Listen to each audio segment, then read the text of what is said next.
Welcome back to Dark Souls 2. So we are here in Majula, and remember in the last video we just got to Majula, so here we are again, as you can see. And you want to praise the sun if you've played Dark Souls 1 at this point. One thing I want to note too is I am playing offline.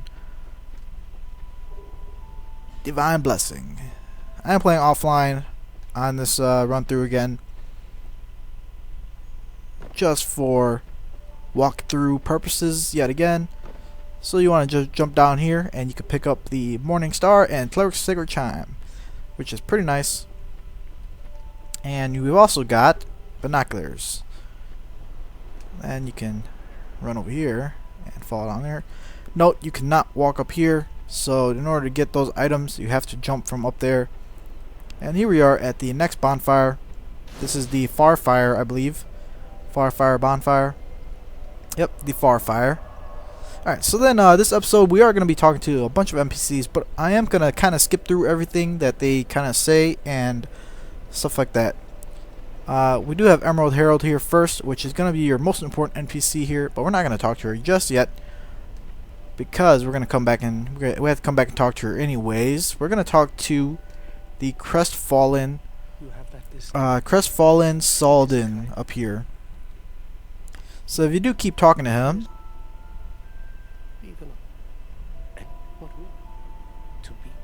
he will eventually give you an option. Here we go. He will eventually give you an option to join the Way of Blue, which we can join that covenant because he does give you a ring by joining the covenant, the blue seal. And not only do we want to join the covenant because of that blue seal, but it does give you the option to learn the gesture that he gives, and it's the welcome gesture.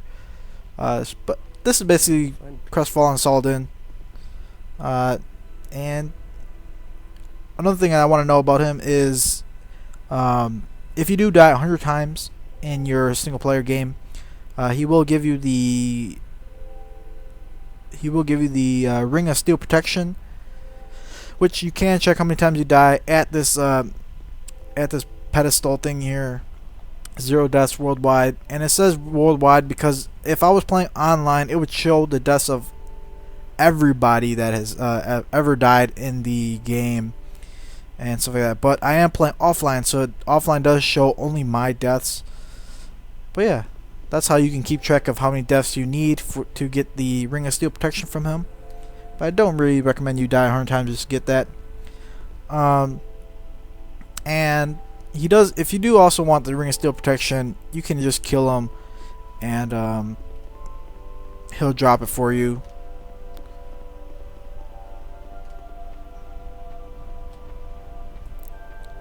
So as you might have noticed already, I am going to be doing a bit more description explaining of each NPC before I move on from them. Soul of a Nameless Soldier and Life Gem.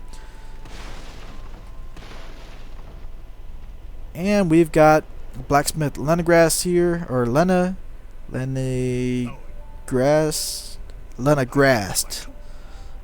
Alright, so he wants you to open the door here, which we'll get the key later on. He won't really talk to you until you open that door. Next, we've got... Oh, and just so you know, the Way of Blue is a covenant. You did see the my upper left-hand corner there. My sign in the circle did change. This stone here is called the Victor Stone. This does let you join the Company of Champions covenant. And I do want to kind of explain what each covenant does before I continue on through here, or while I'm running around. So we're going to pick this up. Homeward Bone, that's pretty nice. Just going to equip that. So I do want to explain what it's not all.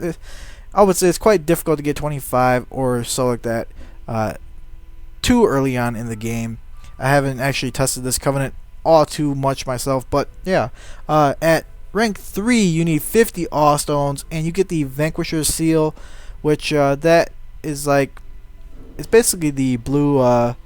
It's very similar to the blue seal here. It's a ring, and it increases the power of your barehanded attacks. So you need to be having no weapon equipped, and it powers up your bear hunter attacks. That's basically what it does. But one thing I want to do go back and talk about too is the Way of Blue Covenant from Crestfallen Soldan. He is the one that gives you the way to enter the Covenant, and you do get the blue seal from that. And what else is there about it? Oh, and the way of ranking up is you defeat invaders to rank up that Covenant. Basically, what the Way of Blue Covenant is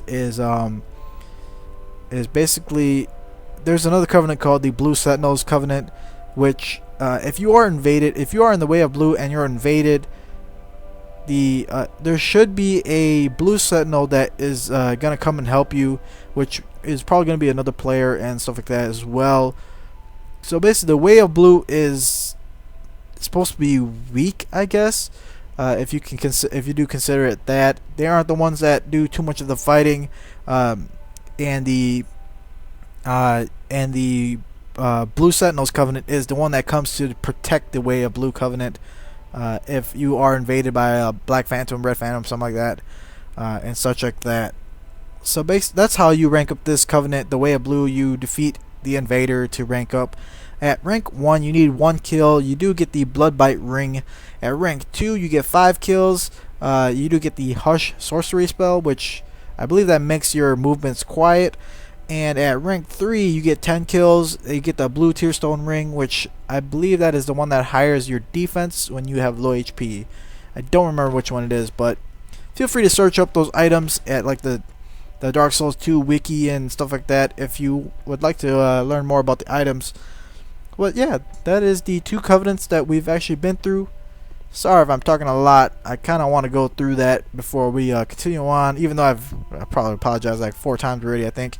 But then here we are with the next NPC here. We've got Moglin, the Armorer. So basically, this guy, he sells armor for us, shields and armor. And the thing about this guy is, you have to spend, let's see, you have to spend 1,000 souls to expand his shop for the first time. So we can actually purchase, let's see here.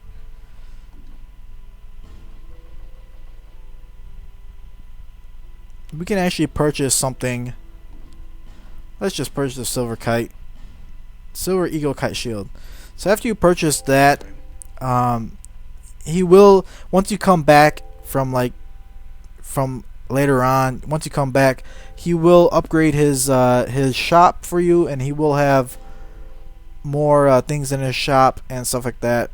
But you do need to spend 1,000 souls for that to happen. And then after you spend 1,000 souls, which we're probably going to mention again later on, you have to spend 16,000 souls